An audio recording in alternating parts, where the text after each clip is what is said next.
tal? Muy buenas noches. Estamos transmitiendo completamente en vivo desde Expert TV, desde la Ciudad de México.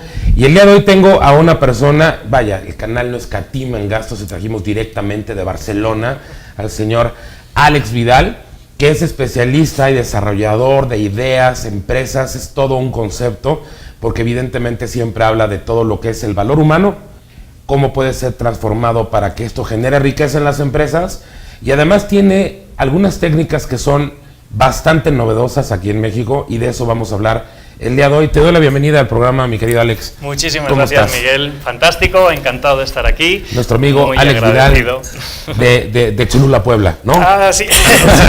Nada, es cierto. ¿Cómo estás? Bien, fantástico. Nuevamente, muy agradecido de estar aquí. ¿Cómo te has sentido en Expert TV? Ya vi que estuviste haciendo algunos programas pues y ya. Estuvo medio rudo el primero, ¿no? ¿Cómo lo Sí, sentiste? pues al final es la novedad, pero la idea, pues creo que todos los expertos coincidimos que maravillosa la posibilidad de apoyar a la gente a través de dar algunas herramientas para que la gente crezca, para que la gente se desarrolle tanto a nivel personal como en sus empresas, ¿no? Entonces, encantado. Te quiero hacer una pregunta, y se la he hecho a todos los que han estado aquí de este lado. Si yo voy a ver tu programa, ¿qué es lo que exactamente voy a lograr o voy a sacar o voy a aprovechar de tu programa? Ok, pues mira, el programa se denomina Inicia tu Camino.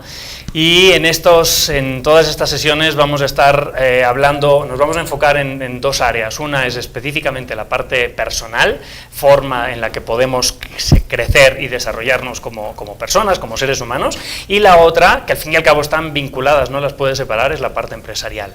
Tenemos en Nave Coaching Expertise en la parte de gestión de equipos de alto desempeño, diferentes tipologías de liderazgo, procesos individuales de coaching para directivos, tenemos cursos de creatividad, de innovación, tenemos, como decías, algunos cursos más novedosos, como es la programación neurocaligráfica. Neurocaligráfico, cuando me lo dijiste fuera del aire, la verdad, perdón, me quedé así como, ¿de qué me está hablando este güey? Pero a ver, hay muchas técnicas, me queda muy claro. Y aquí, sentado, he aprendido un caballo de todo lo que hacen, como lo hacen el coaching expertise, todo lo que tienen. Pero en algún momento yo toqué que de repente los empresarios, digamos, están capacitando constantemente a los empleados, pero ellos no. Como que siento que en ese sector estamos mal, porque creo que los directivos y las cabezas son los que deben de tomar muchos cursos para entender a los empleados. Y de eso se trata el liderazgo. Y tú has tocado dos puntos en lo que dices que la gente va a aprender contigo, que es precisamente, ¿no?, de cuando los ejecutivos toman estos cursos. ¿Qué puede diferenciar un coaching de otro? ¿Cómo poder darnos cuenta que uno está funcionando y otro no? ¿Cómo escoger el mejor? ¿Cómo te puedes dar cuenta de eso? Mira, al final, efectivamente, a día de hoy, creo que la etiqueta de coach la regalan casi con 2 yogures. Sí, pues sí. Gente que toma un curso de 2 horas y ya se hace denominar coach, o ni siquiera tomó una formación. Claro. Y ya dice, ya, como resolví un tema mío, pues ya puedo enseñar a otros, ¿no? Entonces, sí, efectivamente es un término que está de moda, aunque ya comentaré en mi programa que al fin y al cabo la base metodológica tiene más de 2000 años. Hablamos del famoso método socrático, un tema de comunicación con las personas.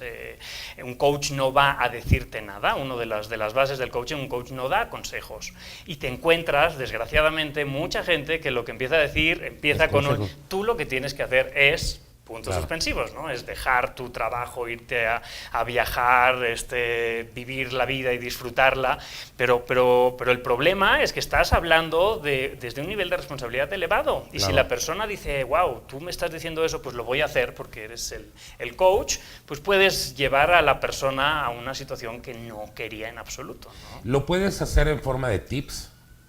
Más que dar, yo entiendo perfectamente este punto, sobre todo los psicólogos lo aplican. O sea, no te van a dar un consejo de qué es lo que tienes que hacer, sino que tratan de abrirte la mente para que tú tomes las decisiones adecuadas de acuerdo, digamos, a cómo van acomodando las cosas. Uno lo puede hacer a modo de tips, o sea, sí podemos dar tips los que por lo menos tenemos conocimiento en este tema. A ver, o sea, el tema de consejo, de tips, creo que se enfoca más o está más pensado a nivel de relaciones, a nivel de amigos. O sea, para eso están los amigos. Un buen amigo te dice, estás mal, o sea, por ahí no vayas, o sea, porque te conozco, sé cómo eres y sé que la situación, porque probablemente ya sé que ya la has vivido en el pasado, que no es la primera vez que caes en la misma piedra, entonces un amigo sí tiene como la capacidad y la confianza, o la pareja, o alguien de tu familia que te conoce bien, y te puede decir, por ahí no, la estás regando. ¿No? Ok. Si estamos hablando de un proceso de coaching y es un proceso pues personal o a nivel profesional, no tenemos la capacidad de decir qué es lo que la persona debe hacer. Obviamente, al final es un intercambio de información y detectamos una serie de cosas a nivel de la propia comunicación, también en el lenguaje no verbal, detectamos información y lo que sí podemos es ver la forma en la que la encauzamos para que la persona tome la mejor decisión para ella.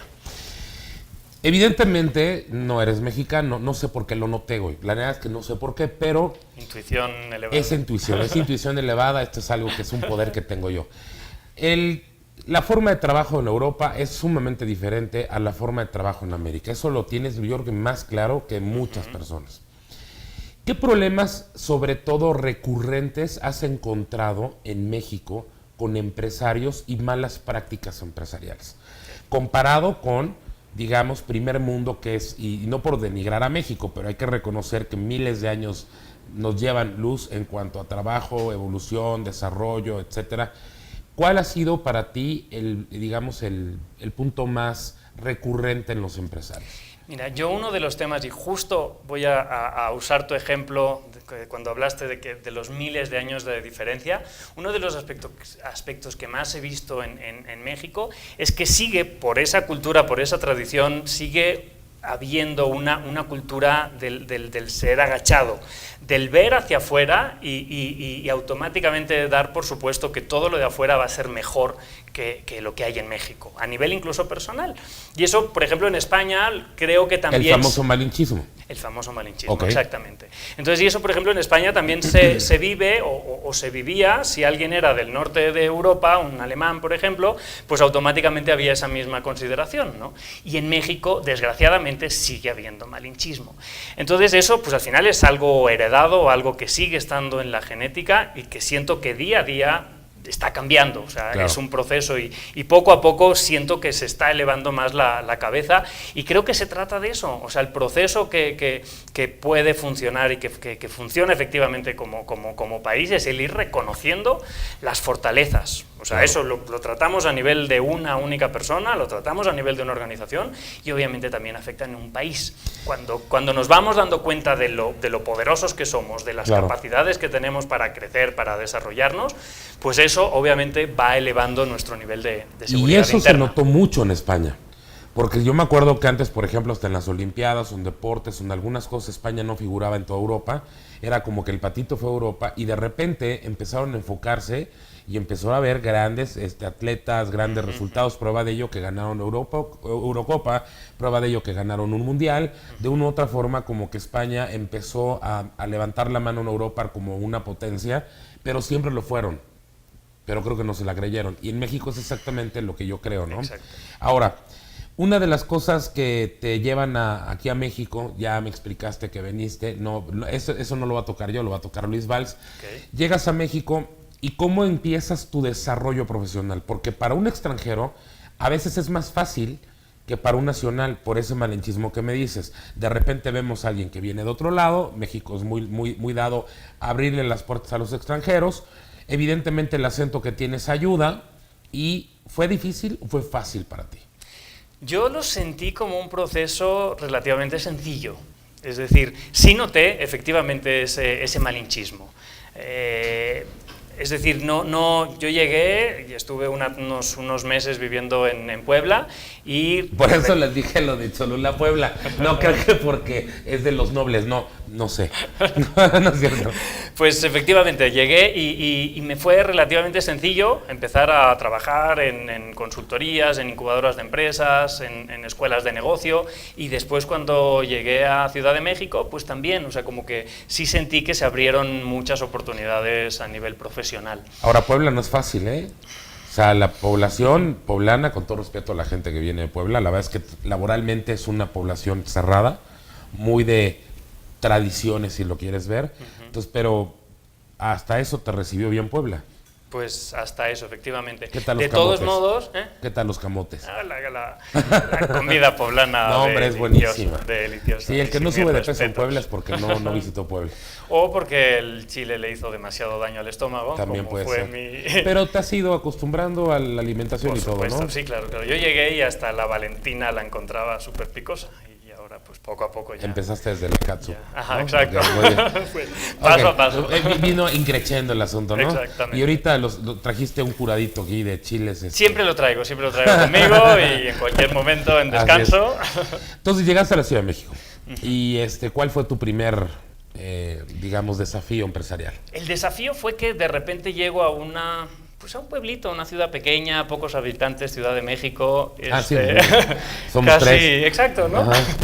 Y pues sí, obviamente sí fue un shock grande para mí, porque de repente me vi como página en blanco, es decir, ok, ya estoy en Ciudad de México, ¿y qué voy a hacer con el resto de mi vida? ¿No dijiste? ¿Qué vacía se sentía la ciudad sin mí? ¿No dijiste eso? Exacto, o sea, me estaban esperando, ¿no? Exacto. Y aquí estoy. ¿Cuántos millones de habitantes tiene España? España tiene unos 45. En toda España. En toda España. Y aquí tenías la mitad en una sola ciudad. Exacto. O sea, sí, haber sido para ti un shock. Sí, a nivel mental. Yo recuerdo en el avión como que 15 minutos aterrizando. O sea, ¿venías de Puebla en avión? No, cuando llegué de Barcelona. Este güey es rico, ¿no? Entonces venías de mi jet privado no te voy a hablar hoy. Ok, no. Eso, pero del vuelo de Barcelona a México. Cómo llegar a comprar uno. Claro que sí. Si ven mi programa. Entonces, sí, yo fíjate que mucha gente me dice que cuando de repente llegan, y más de noche, porque es cuando están las lucecitas prendidas, se sorprenden de la dimensión. Sí, es impresionante el ver que no se acaba la ciudad y obviamente en 9 años que llevo aquí sigo sin haber visitado, yo creo que el 90% de esta ciudad, ¿no? Okay. Entonces, el reto sí fue de, bueno, ¿y qué voy a hacer ahora con mi vida, no? Y de repente, pues, empecé a ver que la única persona que tenía el poder de generar su futuro y empezar su nuevo camino era yo, que ya no tenía nadie a mi alrededor que me dijeran, ve por aquí, o te aconsejamos esto, te apoyamos en esto, era yo. Entonces ahí fue donde realmente nació la raíz de lo que a día de hoy es mi empresa, de AB Coaching. ¿Y tu primera empresa, cómo fue? Porque siempre recuerdas el primer lugar que te abrió la puerta, ¿no? Entonces, tu primera empresa, no quiero que digas nombres, pero tu primera empresa, ¿cómo fue el acercamiento? ¿Cómo llegaste a convencerlos de que tú eras el adecuado para poder dar un coaching en la empresa? Mi primer coaching en empresa, pues obviamente los nervios a flor de piel, un discurso que había preparado como 50 veces mentalmente y no me acuerdo, pero sé que ni una de las palabras que tenía previstas salió por mi boca. Entonces, y porque al fin y al cabo lo que tenía en ese momento era inseguridad interna, es decir, yo me he estado preparando para dar coaching, sé que tengo las capacidades, creo que puedo, pero en ese momento era un creo y era una lucha interna. Y en esa lucha interna estamos siempre nosotros. Todos, o sea, ¿cuál es el siguiente reto que nos espera? ¿Tendré la capacidad de lograrlo? No sé, seguramente tú no tengas esa duda con Experts TV, pero en cualquier nuevo reto, en cualquier nueva empresa en la que llegas, empiezas a generar una serie de inquietudes, de miedos internos, de seré capaz, estaré a la altura, cómo voy a relacionarme con mi equipo, cómo van a ver ese liderazgo en mí, de qué forma lo voy a desarrollar, y al final todo lo nuevo nos asusta. Y también vamos a hablar de la gestión del cambio. ¿Sí lo lograste? Salió. O sea, tampoco te voy a decir que maravillosamente, pero salió. Y esa fue como que la base y la experiencia, el aprendizaje de decir, ok, pues no hay de otra, la siguiente va a salir mejor. Empecé a captar en qué aspectos podía mejorar, tanto en la parte puramente comercial como en el propio proceso en sí, ¿no? Y poco a poco, y fue uno y otro, y personal y empresarial, y empezar a ver las distinciones entre un proceso de coaching one-to-one a nivel personal con uno empresarial.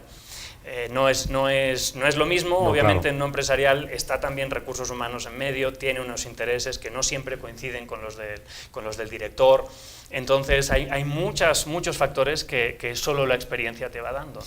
¿No te ha pasado que de repente llegas a alguna empresa y las políticas internas de la empresa impiden poder desarrollar el coaching como tú quieres? Claro, o sea, cuanto más cerrada es la empresa, va a ser mucho más difícil cualquier tipo de cambio. Cuanto más cerrada la empresa, estamos hablando de empresas pues, más conservadoras, más reacias al cambio y, por tanto, con políticas muchas veces todavía más, no de tipo de liderar a las personas, sino a punta de látigo, ¿no? Y es que tenemos dos mundos empresariales, ¿no? El que es, por ejemplo, la gran empresa transnacional, gigantesca, global, a la empresa familiar, que evidentemente se maneja por jerarquías, ¿no? Entonces, me imagino que tú debes de preparar cada una de tus presentaciones de acuerdo a, ahora sí que como el póker, como veo hoy, ¿no? Totalmente. ¿Te has enfrentado a públicos muy grandes? A nivel de empresas, trabajamos con empresas grandes, pero lo que hacemos es buscar siempre que se seccionen, trabajar con equipos de 20, 30 personas. Okay. Porque para nosotros es la forma que es más fácil manejar un equipo sin que se te vaya de las manos, ¿no? O sea, okay. Trabajar con 200 empresarios al mismo tiempo, siento que ni ellos mantienen el nivel de atención y es muy fácil que pierdan el foco, ¿no? Entonces preferimos como que seccionarlos. Ok, entonces siempre lo haces así con, digamos, con grupos más pequeños, no importando el tamaño de la empresa. No, independientemente. Obviamente, si es una empresa familiar, pues muchas veces sí nos ha tocado toda la empresa, ¿no? Y ahí uno de los factores importantes que, justo en referencia a lo que decías, si en la cabeza de familia, el que creó la empresa hace 40 años o 50, su mentalidad es de así se hacen las cosas porque yo lo he hecho toda la vida, ahí sí va a ser complicado generar un proceso de cambio, porque nos hemos enfrentado a... Y fíjate que ahorita, eso que acabas de mencionar, yo cada vez que tengo una conferencia lo digo, lamentablemente la cabeza a veces de una empresa puede ser el abuelo, ¿no? Y a veces hasta llega a la junta con su pulmón de acero para tomar decisiones. Sí. Y cuando le hablas de cuestiones digitales, tecnología, todo el desarrollo, él dice, no, lo hemos hecho bien hasta ahorita como estamos, y sí es muy difícil el cambio. Ahora, yo creo que el cambio está, el no querer hacer el cambio, está más en el temor al cambio, o el desconocimiento a dónde van, que realmente el conocimiento puro. ¿Tú opinas lo mismo? A ver, al final, o sea, como seres humanos estamos programados, o sea, genéticamente, para evitar el cambio, para conservar el máximo nivel de energía. ¿Cómo conservamos el máximo nivel de energía? Moviéndonos lo menos posible, entrando lo menos posible a terrenos desconocidos. Okay. Entonces, cualquier cosa que implique salir de lo que ya conocemos, aunque sea una situación que no queramos, una situación incluso desagradable, pero ya la conocemos, entonces ya nos llegamos a habituar. Salir de ahí nos cuesta horrores. O sea, es una lucha interna con una parte primitiva de nuestro cerebro que nos dice, no te metas ahí, no lo conoces, no sabes lo que puede pasar. Y eso nos pesa mucho y muchas veces pesa más que la idea de bueno, pero es que el cambio puede ser bueno, o sea, no necesariamente va a ser malo, ¿no? Va a implicar romper con la famosa zona de confort, va a implicar romper tal vez con ideas que antes funcionaban y que ahora ya no, va a implicar pérdida o dedicación en tiempo, en esfuerzo, en inversión, en dinero. O sea, todas las empresas que están en procesos de cambios tecnológicos cada vez son más rápidos. Ahora, pues si la nube, las redes sociales, pues de qué forma se están reestructurando.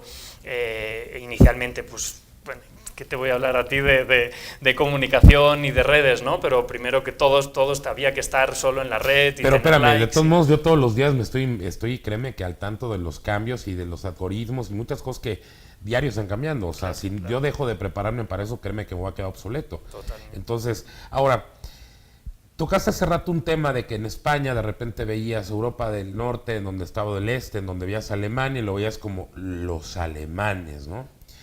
¿Qué pasa con una empresa como Volkswagen? Porque así pasó hace unos años. Nos mintió referente a las emisiones de gas, sí subiste, ¿no? De los modelos de diésel. Sí.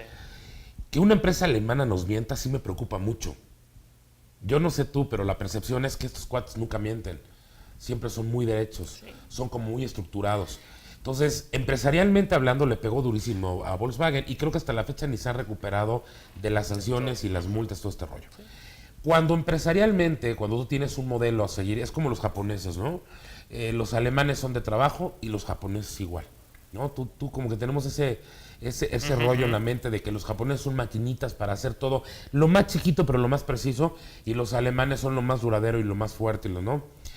Empresarialmente, cuando tú tienes una crisis, estoy poniendo un ejemplo claro, una crisis como esta en una empresa tan importante, global, que maneja miles de millones de dólares y de euros, pero también maneja tanto personal al interior. ¿Cómo puedes manejar una crisis como esta, por ejemplo? Y estoy hablando con alguien europeo, ¿no? Que tú veías esta visión con Alemania. ¿Cómo lo puedes manejar? Mira, yo lo primero creo que es importante darnos cuenta de que esa visión a veces es idílica, esa visión del país que nunca se equivoca o que lo hace todo bien, ¿no? Entonces creo que eso también, una lección de humildad también les va bien a los que más se lo creen, y también para el resto darnos cuenta de que, bueno, también ellos se equivocan, también ellos pueden fracasar y pueden tomar decisiones que no sean las buenas, ¿no? Por tanto, eso podría llevarnos a pensar que nosotros tal vez podríamos tomar entonces decisiones correctas, ¿no? Entonces, primero es como que no sacarle el tema de la generalización, ¿no? Pero por otro lado, pues sí hay países que tienen desarrolladas prácticas desde muchos años, ¿no? Yo estuve recientemente en una empresa japonesa del sector de automoción y su lema era 100 menos 1 igual a 0. Es decir, si de 100 coches que hacían, uno tenía un pequeño defecto de calidad o en la pintura o en lo que fuera, era igual a 0. Es decir, es como si o todo está bien o nada. O sea, yo creo que también es un nivel de rigor y tal vez, no sé si ya roza el extremismo en la búsqueda de la perfección, que al final sabemos que no existe, que al final hay que ir encontrando siempre un equilibrio entre los extremos. Bueno, ¿no? Obviamente la cultura oriental, y en este caso la japonesa, es muy de la perfección, ¿no? Exacto. Y lo vemos desde todos sus... Vaya, desde los samuráis, ¿no? Tenían que ser los mejores con la espada, etcétera. Pero bueno, regresando al tema, por ejemplo, de ahorita lo de Japón, que tocaste un tema muy interesante. ¿Te has topado con empresas? Digo, a mí me ha pasado que estoy trabajando de repente con empresas coreanas, o empresas chinas, o empresas alemanas, o empresas de diferente... Entonces tienes que andarles agarrando el rollo. Yo sé que si voy con una empresa alemana, todo es cuadrado, güey. O sea, todo es exactamente estructurado y tienes que presentar planes de trabajo muy rigurosos.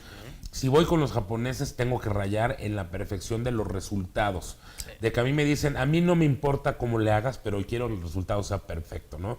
A mí me ha pasado. Para ti, en tu experiencia aquí en Coaching en México, ¿te has topado con una empresa que digas que estos cuates están, pero fuera de este mundo?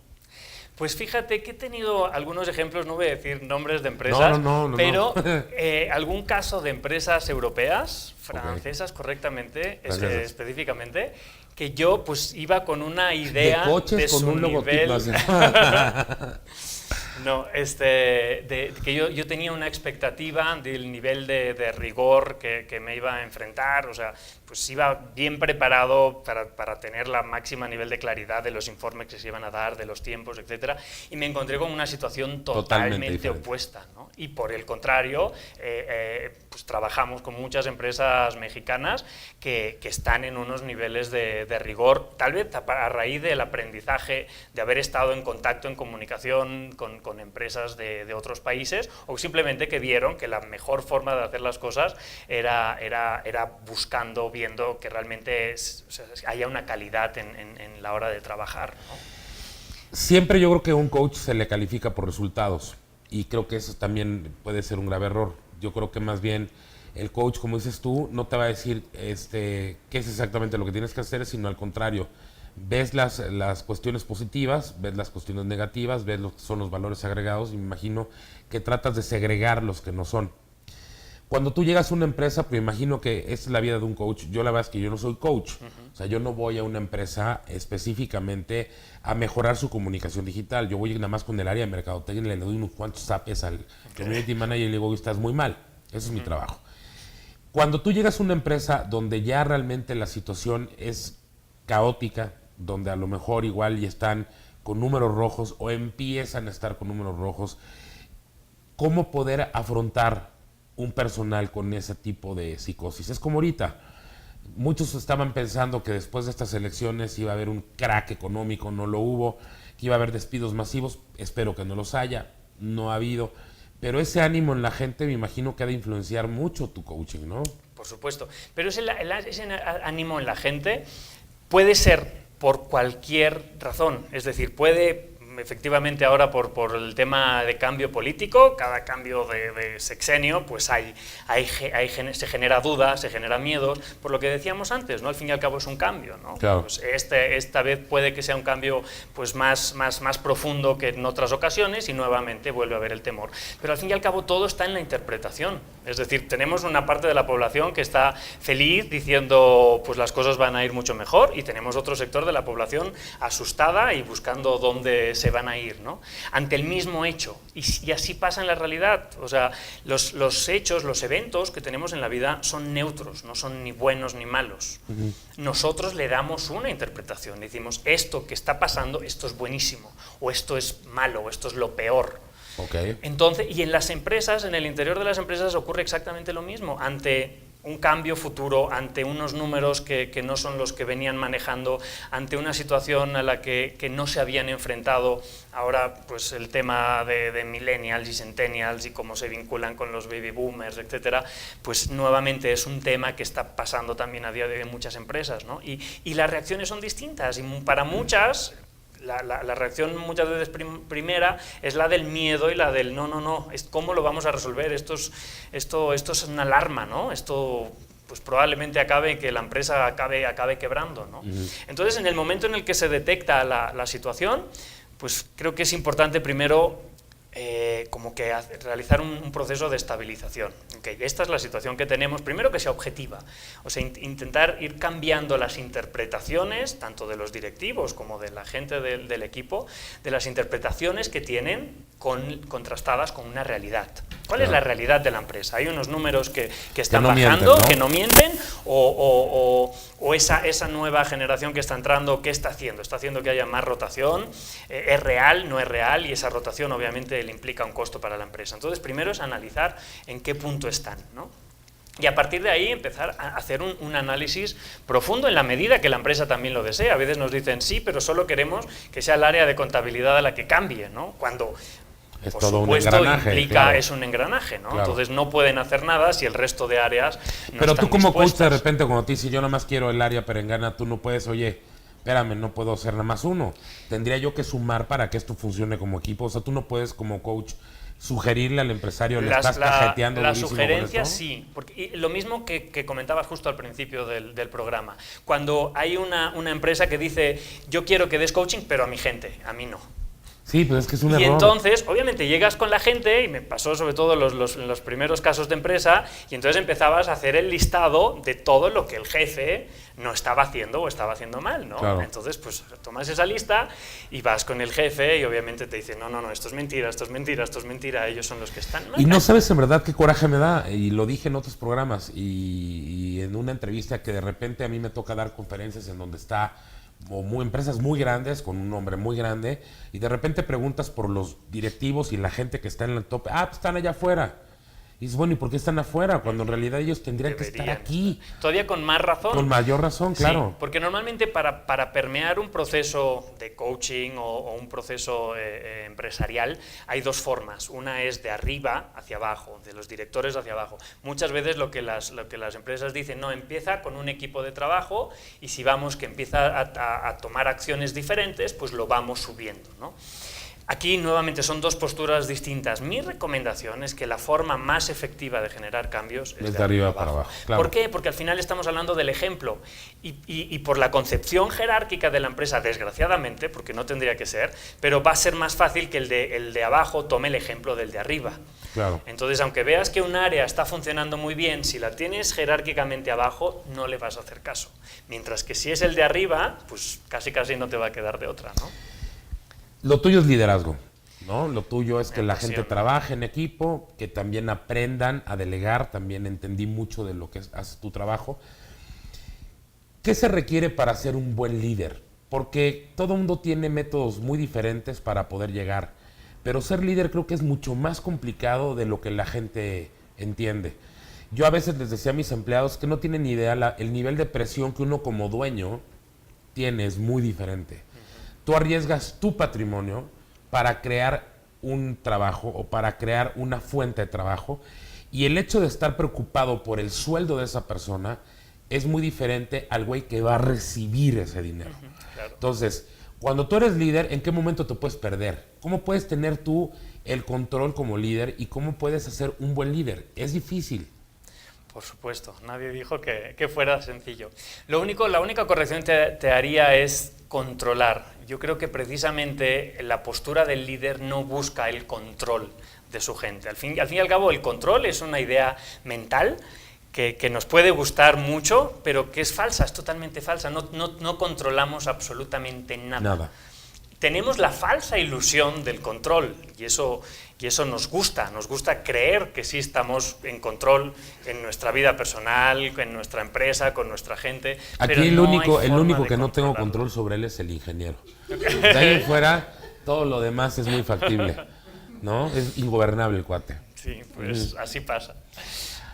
¿Cómo hacer que tú como persona cambie? Porque esto tiene que ser más de personal, o sea, tú tienes que hacer cambiar a una persona para que funcione una organización. No exactamente, porque me gusta mucho la frase de ¿cuántas personas se necesitan para cambiar una bombilla, un foco? No se necesita ninguna, lo único que se requiere es que la bombilla quiera cambiar. Ok. Es decir, es al revés. Tú no puedes cambiar a nadie. O sea, yo como coach al principio, mi idea también era de voy a cambiar a la gente para hacerla mejor. Olvídate, no hay posibilidad, no podemos cambiar a nadie. La única persona que puede cambiar en su vida es uno mismo. Y a través del cambio personal empiezas a ver que las relaciones con otros cambian. Y entonces ahí puedes empezar a ver sinergias y posibilidades que inicialmente no tenías. Esa frase de la bombilla no la había escuchado y está bastante interesante.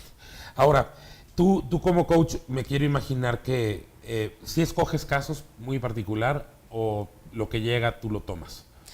Porque pues, hay coaches que me han dicho no todo lo hago. Mira, yo precisamente veo cada propuesta que sale y elijo, y justamente voy en la línea del que te decía antes, un caso de una empresa familiar en que el jefe, el propietario es el que lleva 40, 50 años y que las cosas son a mi manera, va a ser muy complicado. Okay. O sea, ahí no va a ser tan sencillo que diga, le entro.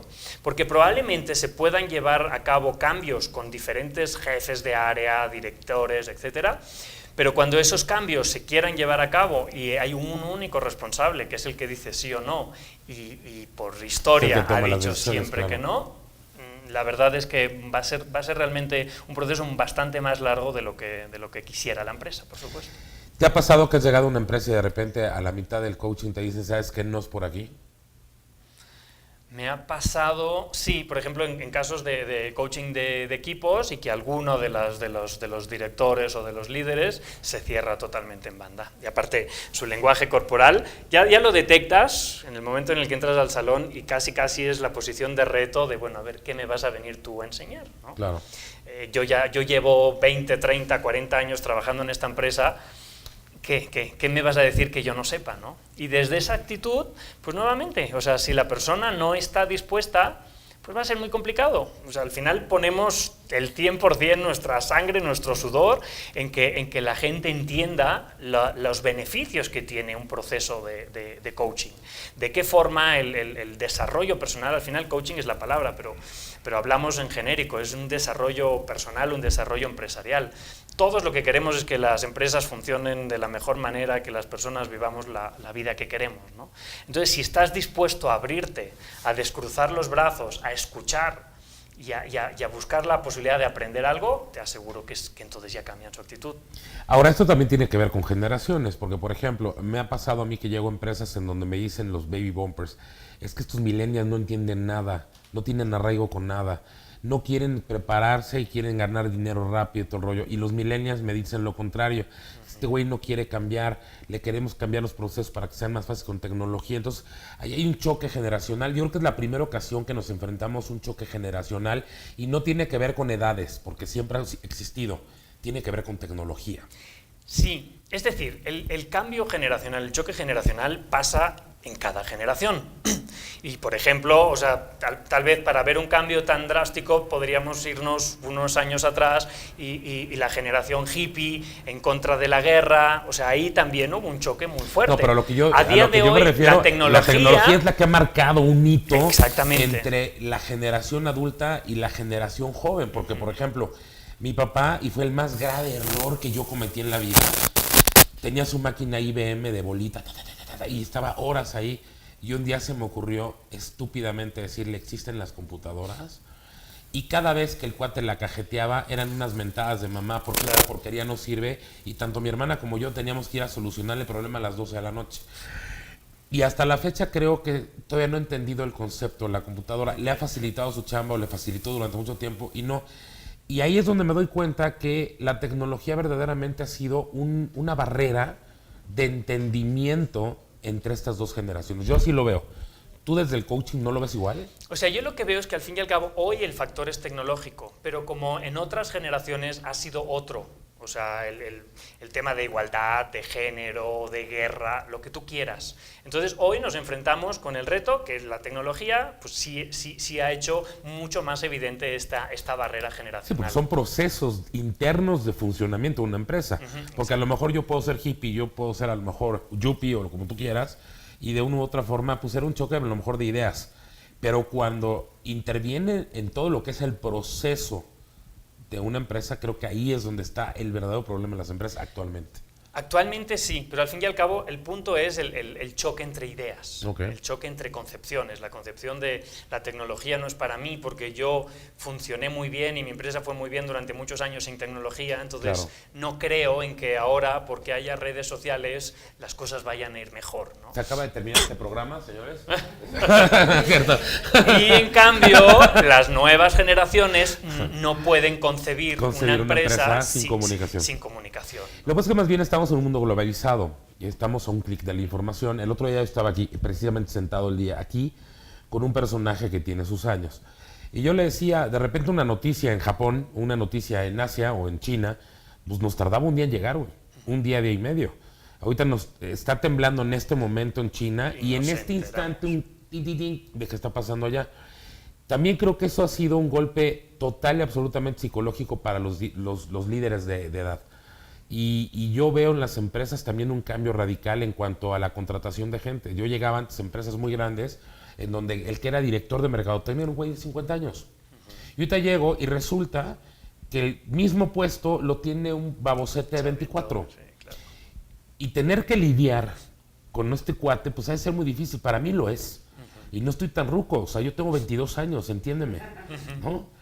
Para mí, te juro que de repente es un shock, en verdad, llegar a una empresa y de repente ver que el cuate que es mi interlocutor piensa que sabe más porque es millennial. Sus procesos son mejores que lo que uno hace. Y en realidad, pues también la experiencia cuenta. Yo siempre les he dicho, tomen en consideración al más viejo de la empresa. Por algo es el más viejo de la empresa. Se supo manejar bien, se supo mantener en un puesto. Eso no es mediocridad, sino también mantener un puesto, también eso habla de jerarquía, ¿no? ¿Tú cómo lidias con eso? Cuando llegas con públicos muy jóvenes o cuando llevas con públicos muy chavorrucos o ya de plano de la tercera edad. Sí, o sea, al final hablamos que cada vez más las empresas ya están mezcladas, o sea, ya la generación millennial ya está entrando en las empresas, ya la centennial próximamente también entrará. Entonces, lo importante va a ser de qué forma equilibramos. O sea, nadie es que tenga la razón absoluta ni nadie esté totalmente mal, ¿no? O sea, en coaching nos gusta hacer mucho la diferenciación de la distinción de que las cosas no son buenas o malas. Nos gusta plantearlo desde el punto de vista de si te funciona o no te funciona. Okay. Entonces, a día de hoy hay cosas que no están funcionando para las generaciones anteriores, no están funcionando de los millennials, y los millennials tienen ideas de cosas que no están funcionando en las generaciones anteriores. ¿Qué sería ideal? ¿Perdón? ¿Un mix? Un mix, al final es un equilibrio, pero no necesariamente el mismo equilibrio para cada empresa. Okay. O sea, el punto nuevamente es, okay, ¿cómo vamos a hacer para que la empresa funcione? Entonces, ¿de qué forma nos vamos a entender? Y ahí entra el tema de comunicación. ¿Cómo ayudar en clima laboral en eso? Porque eso es una tensión. Digo, bien o mal, siempre va a estar hablando mal del ruco o el ruco va a estar hablando mal de los chavos y es un problema. Claro. Es un clima laboral. Sí. ¿Cómo tratar un clima laboral desde ese punto de vista del coaching? Uno, y lo que te comentaba, la base es la comunicación. O sea, al fin y al cabo, nos cerramos en que tenemos razón nosotros y que el otro está mal. Y entonces, pues tenemos posiciones totalmente enfrentadas. Entonces, el proceso de coaching lo que apoya en la parte de clima laboral es abrir posibilidades. Primero, la capacidad de escucha. O sea, dicen que tenemos 2 orejas y una boca para escuchar el doble de lo que hablamos. Okay. En realidad parece que tuviéramos 2 bocas y media oreja, ¿no? Bueno, mi hermana Dafne tiene como 3. Sí. Entonces, dicen que el hombre, son 5,000 palabras al día, ¿no? Algo así, dicen que el hombre, ¿no? ¿Y la mujer qué? ¿9,000 o cuántas son de las mujeres? Mi hermana duplica por el cubo eso. Oye, estás joven. Digo, te veo joven, a lo mejor es tragaños. ¿Qué edad tienes? 39 años. Estás hecho un mocoso, mano. Gracias. Te llevo 10 años, imagínate. Pues nada. De experiencia. Estas canas no son gratis. No, es pura experiencia. Yo quiero hacerte una pregunta. ¿No te ha pasado que a veces la juventud es una barrera como para convencer a alguien de que eres picudo? Sobre todo recuerdo al principio, pues eso, gente que, lo que te decía, gente que lleva 50 años en la empresa y llego yo a dar un proceso de coaching y si su cara es de, ¿en serio? O sea, por favor que traigan a alguien como mínimo de mi edad, ¿no? O sea, como claro. Mínimo de mi experiencia. Porque así era la idea, ¿no? Entre más años tienes, más experiencia y por eso puedes pasar a generaciones, que eso fue muy de Baby Bumpers, ¿no? Pero por eso un proceso de coaching no está basado en la recomendación. Entonces, yo si fuera como asesor, como asesor y decir, no, esto lo están haciendo ustedes mal y esto es así como tienen que hacerlo, sería distinto. O como mentor. Como mentor todavía se entendería menos, ¿no? Ajá. Pero como coaching yo no voy a decirte lo que tienes que hacer. Yo solo al final es una visión externa, voy a poner un poco, este es el panorama que estoy viendo, pero necesito su feedback. Quiero que me digan qué les está funcionando, qué no les está funcionando, cómo se están comunicando, quién es el culpable, porque siempre es señalar culpables, ¿no? Que al fin y al cabo cambiar después es la concepción de cambia la palabra culpable por responsable y cambia culpar al otro por empezar a ver hacia ti, ¿no? Claro. Y a partir de ahí además empezamos... es delicado porque de repente igual y señalas un área o señalas un proceso y pues la misma gente sabe internamente quién fue el que la cajeteó, ¿no? Entonces a veces señalar como que puede ser muy riesgoso para un coach, ¿no? Sí, muchas veces también las empresas al principio como que se detienen o no ves que cuesta que empiecen a hablar, que empiecen a soltar las verdades, ¿no? Por miedo, ahí es que si digo esto me van a acusar y qué van a decir y todo, ¿no? Si llegas a hacer de repente así preguntas individuales, o sea, si llegas a de repente como que a tratar de investigar por dónde está el verdadero problema.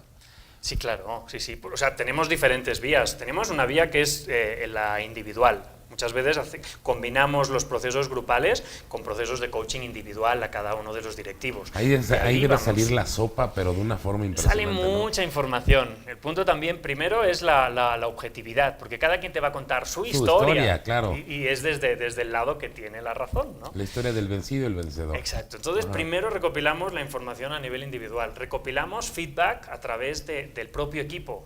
Tenemos actividades para que ellos mismos se retroalimenten y empiecen a decir en diferentes escalas, ¿eh? O sea, claro. Porque si no puede convertirse en una batalla campal si empezamos a decir que cada quien diga lo que le parece el otro, ¿no? Entonces, tenemos formas para ir viendo hasta qué nivel podemos llegar en tema de feedback, ¿no? Los vamos midiendo, vamos captando información también a través de las propias sesiones y de las actividades. Hablamos con dirección, hablamos con recursos humanos, y de ahí vamos pues construyendo un poquito el rompecabezas y vamos viendo dónde están efectivamente los focos rojos y hacemos recomendaciones. ¿Has llegado a empresas rotas que de plano ya digas, híjole, esto va a ser muy complicado sacar el barco a flote? Hay muchas empresas que dicen, es que son muchos años que llevamos haciendo las cosas así y somos solo unos pocos los que queremos cambiarlas. Entonces nos enfrentamos... O sea, solo mirando hacia arriba ya lo vemos prácticamente imposible, ¿no? Entonces, ahí nuevamente el punto está en que si lo ves imposible, pues lo que muy probablemente es, pues sigas haciéndolo como se ha hecho hasta entonces. Entonces, con el temor de que eso... Perdón, ¿cuántas empresas crees, ya por último, cuántas empresas crees que por falta de coaching o por no tener una visión de capacitación puedan quebrar al año? A ver, va a depender también del tamaño de la empresa. Es decir, las empresas que se crean desde cero, hay estadísticas que dicen que el primer año el 90% quiebran. A los 2 años, otro 70%. A los 3 años, casi un 60% quiebran. Es decir, los primeros años son críticos para cualquier empresa. Ya más allá de eso, cuando un proceso de coaching o un proceso externo a la empresa pueda apoyar para que la empresa siga subsistiendo, no lo sé, hay empresas que siguen, entre comillas, sobreviviendo. Okay. El punto es que un buen proceso, llevado a cabo de forma exhaustiva, lo que puede hacer es que cambien el simplemente sobrevivir por un real crecimiento, ¿no? Están perdiéndose muchas oportunidades. Pues una de las oportunidades más grandes que tenemos en Expert TV es tenerte, amigo Alex. La verdad es que me dio mucho gusto que acudieras al llamado. De haber entrado a ver, estoquearte tremendamente en las redes, todo lo que haces, me llamó mucho la atención. Los procesos que llevas, tu personalidad, además es un tipo, aparte, muy divertido. Para ser español tienes un sentido del humor muy chilango. Y ya son años, ya son años de experiencia de estar lidiando con estos güeyes, sí, seguramente. Y la verdad es que sí me gusta mucho y me agradó mucho tener a alguien totalmente fuera de la idiosincrasia mexicana, porque es ver una visión más allá de, y no por darte coba de que no, sino porque a fin de cuentas siempre es importante ver lo que está haciendo alguien que piensa diferente, que vive diferentes cosas, que tiene una realidad completamente diferente, que llegaste a enfrentarte a tu realidad y que aquí has hecho carrera, y espero que sea una carrera de mucho tiempo. Muchísimas Te agradezco mucho, mi Alex, haber estado en Punto de Encuentro. Y bueno, señores, muchísimas gracias, como siempre, el tiempo es oro. Me tengo que retirar, estás en Punto de Encuentro con Miguel Baitz. Les recuerdo, soy experto en comunicación digital. Seguramente no va a ser la última vez que te tenga, es un hecho, claro, porque creo que hay mucha materia y madera que sacar de este personaje que está en Expert TV, Alex. Alex, ¿tu programa qué días son? Son los lunes a las 7 de la tarde, Inicia tu Camino. Inicia tu Camino con Alex Vidal. Y bueno, les recuerdo, mi página web es www.miguelbaitz.com, mi Twitter es @MiguelBaitz. Estamos seguros que tenemos una cita muy pronto con alguien más que engalana Expert TV, el canal de los expertos. Muchísimas gracias, los veo la próxima.